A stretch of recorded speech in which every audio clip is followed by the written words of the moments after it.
Welcome to video 4 of the Instructional Design video series. This video will provide an overview of the project folder, which has been created to support course developers, as well as other stakeholders within the Faculty of Business, Information Technology, and Part-Time Studies.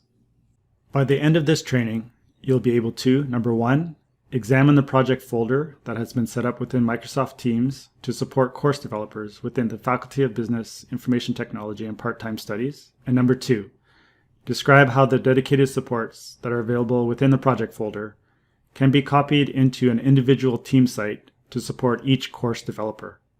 This video will be broken down into the following 2 parts. Part 1, setup of the project folder within Microsoft Teams.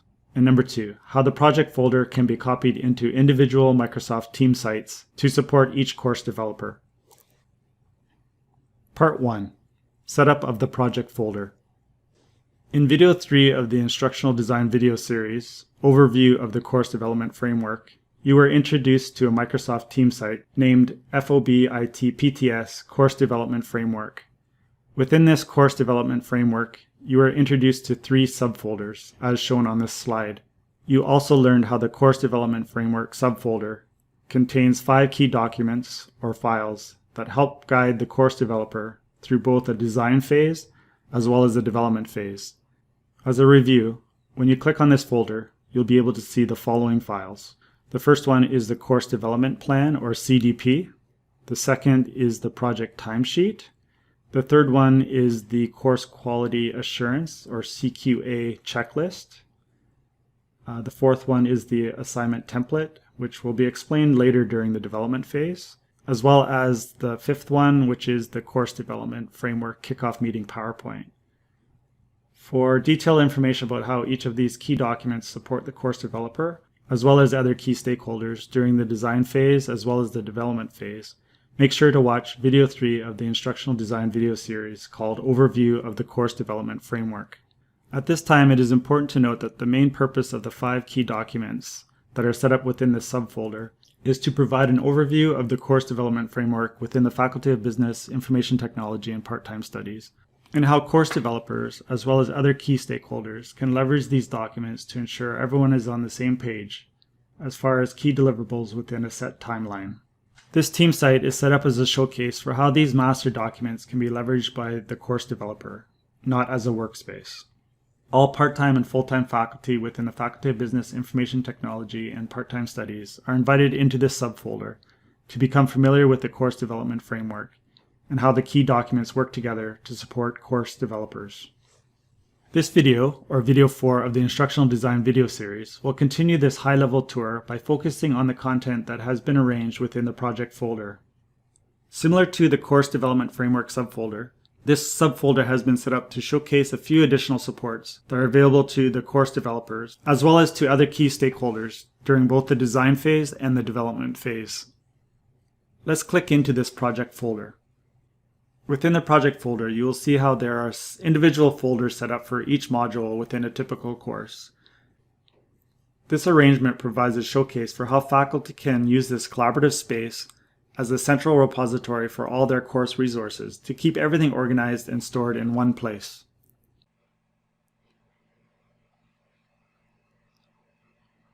For example, when you click into Module 1, you will see that there are folders set up for the course developer to store any of the audio, image, video files, and other resources he or she gathers for Module 1 during the design phase. The PowerPoint folder contains a Fanshawe branded PowerPoint template that can be leveraged by the course developer within Module 1.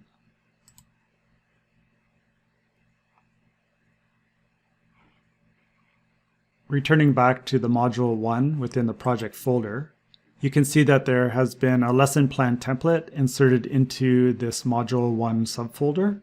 This lesson plan template provides the opportunity for the course developer to provide additional detail as to how he or she would like to arrange the content for each module, in this case for Module 1. In other words, after the course developer completes Part 4 of the Course Development Plan, or CDP, which is the high-level organizer covered in video 3 of the Instructional Design video series, for what content they would like to include within Module 1 that aligns with both the course level outcomes as well as the lesson level objectives. they will be able to leverage the lesson plan template to provide extra information or a more granular breakdown for how they would like to organize the content within the module. To be more specific, the course developer, using the lesson plan template, can provide further details about each of the learning activities, as well as provide time markers indicating the duration and sequencing of each activity. If or when the course developer needs help, it is important that this individual reaches out to the assigned instructional designer, who will be able to view the CDP as well as the completed lesson plan before offering valuable feedback. This lesson plan template has been provided through the Center for Academic Excellence, and as you can see, there is room on the form to copy over the relevant course level outcomes, related essential employability skills, as well as the lesson level objectives. This will prevent the need for the course developer, as well as the other stakeholders, to continually revisit Part 4 of the Course Development Plan, or CDP, to reference this information to ensure alignment. The last section of the lesson plan template invites the course developer to carefully consider the evaluation, again to ensure that there is alignment between all the module content, activities, as well as assessment pieces. If something is out of alignment, it is much better to catch it early and fix it during the design phase, rather than during the development phase or after the content has already been built out within Fanshawe Online. Going back to our project folder, you will notice that the course development framework has been copied over into the project folder. So this would include the 5 key documents that were covered in video 3. Again, the idea here is to keep everything that the course developer and other stakeholders need for the project in one place or central repository. Part 2. Individual project folder. Now that you understand the arrangement of the project folder and how it can be leveraged by the course developer to help organize all the resources and material for each module, Part 2 of this video will explain how a copy of the project folder can be transferred or copied into an individual Microsoft Teams site for each course developer who has been assigned either A1, A2, or B1 curriculum development within the Faculty of Business, Information Technology, and Part-Time Studies. To explain this further, let's create a hypothetical situation where a full-time faculty member within the Faculty of Business, Information Technology, and Part-Time Studies, named John Smith, has been assigned to a revamp of MGMT 3052, Understanding Workplace Behaviors, which has been classified as an A2 online curriculum development.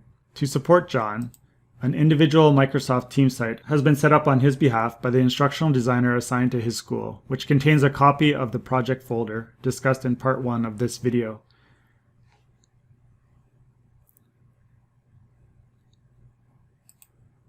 Using this individual Microsoft Teams site, John will be able to access his own copy of the project folder and use it as a central repository for all his course resources and materials during the design phase, as well as have access to the 5 key documents that will help guide him through the course development process, including the course development plan, the project timesheet, where John can provide some approximate deadlines for key deliverables, as well as the course quality assurance checklist. Using this collaborative team site, John can reach out to the instructional designer, as well as other key stakeholders if or when he needs support during either the design or the development process. At this time, let's review some of the key benefits for setting up an individual Microsoft Teams site for each course developer. The first is that it provides a central repository for the course developer to store and organize all course materials and resources. The second is that it provides a collaborative space for the course developer to reach out to other stakeholders for assistance, most importantly, the instructional designer, who can answer any question the course developer has during either the design phase or the development phase. The third benefit, the course developer can work with the instructional designer to fill out the course development plan, as well as the project timesheet, to help keep the course design and development on track. Number 4, the project lead and the instructional designer have a chance to review the CDP, or the course development plan, and offer any advice and or recommendations before content is built out within Fanshawe Online. This is a big time saver. Number 5, using the individual Microsoft Teams site will help ensure the alignment of course content, activities, and assessment with the targeted learning outcomes, which is crucial for quality assurance at Fanshawe College. Number 6, the individual Microsoft Teams can be used as a dedicated workspace for current as well as future course design and development related to the course. Other stakeholders, including program coordinators, can be invited into the Microsoft Teams environment as needed. And last, number 7, the folder structure can be directly uploaded into Fanshawe Online, or FOL, during the start of the development phase. This process will be covered in Video 6 of the Instructional Design video series. In summary, Video 4 of the Instructional Design video series provided an overview of the project folder, which is available to all part-time and full-time faculty to view within the FOB ITPTS Course Development Framework team site.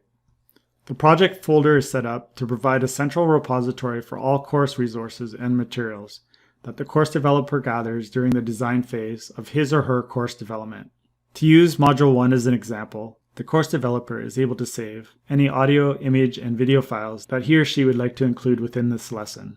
The lesson plan template can be leveraged by the course developer to provide additional detail as to how he or she would like to arrange and sequence the content, keeping in mind that Part 4 of the CDP or Course Development Plan is meant to serve as a high-level organizer for the alignment of the course level outcomes as well as the lesson learning objectives. It's important to note here that the lesson plans that were highlighted in this video are an optional practice for course developers, and that the assigned instructional designer and project lead will only be checking for the completion of the high-level course development plan, or CDP, as well as the project timesheet for each course development.